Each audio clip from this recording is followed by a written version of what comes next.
power to change America should always rest in the hands of the people, not in the hands of a would-be assassin. President Joe Biden addressing the country and calling for a cool down a day after that assassination attempt on his challenger for the White House, former President Donald Trump. We are expected to hear from Trump today as the Republican National Convention gets underway. And meanwhile, the FBI continues that search for a motive as we're learning new information about the suspected shooter. Here's ABC's Perry Russum. Today, day one of the Republican National Convention in Milwaukee. The Trump campaign planning to highlight the former president's plan for the economy as the week has taken a dark turn. I want to speak to you tonight about the need for us to lower the temperature in our politics. President Biden addressing the nation last night. You know, the political record in this country has gotten very heated. It's time to cool it down. We all have a responsibility to do that. Security a top concern at the RNC. We are confident in these security plans that are in place for this event, and we're ready to go. It's been an 18-month process. Trump arriving in Wisconsin yesterday, pumping his fist in the air.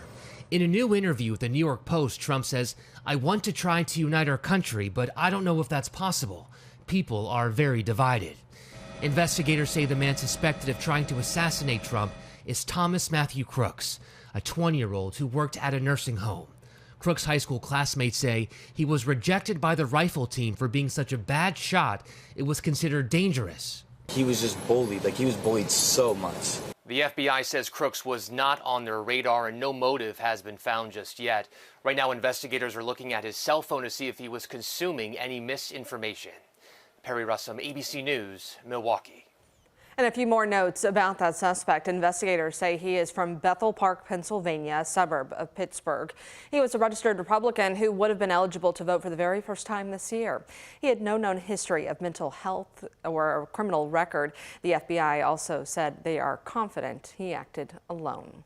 And this morning, we do know more about that innocent bystander killed in that shooting. Pennsylvania's Governor Josh Shapiro identified him as a former fire chief, Corey Competore, his wife, saying he was protecting his family when he was shot. Corey was a girl dad.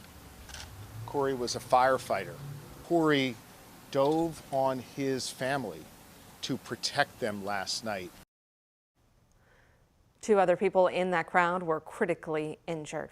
And we are hearing from Kentucky leaders regarding Saturday's violence. Governor Andy Beshear among them, tweeting shortly after the news broke. He kept it simple, writing, "Brittany and I are praying for the safety and health of our former president. Violence is never the answer.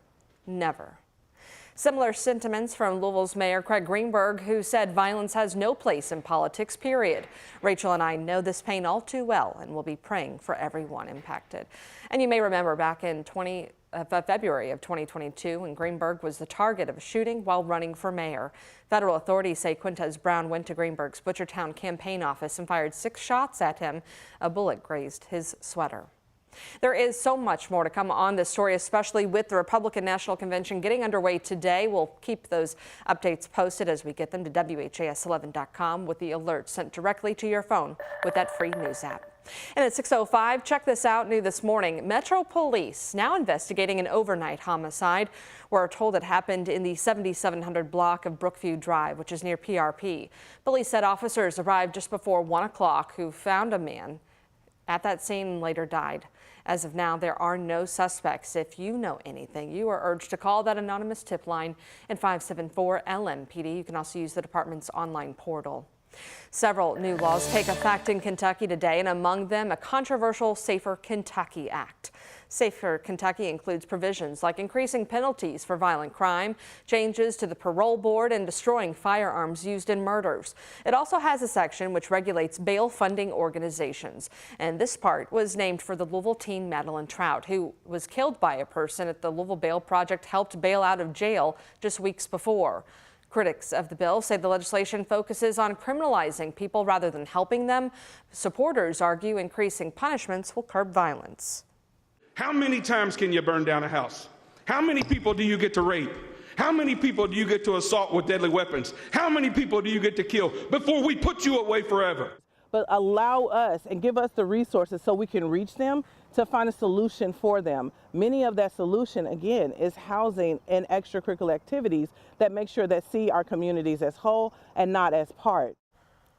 Other bills going into effect today focus on school bus behavior, medical marijuana, and banning vaping inside our schools. You can read about them on WHAS11.com. Just click on that links tab on the home page.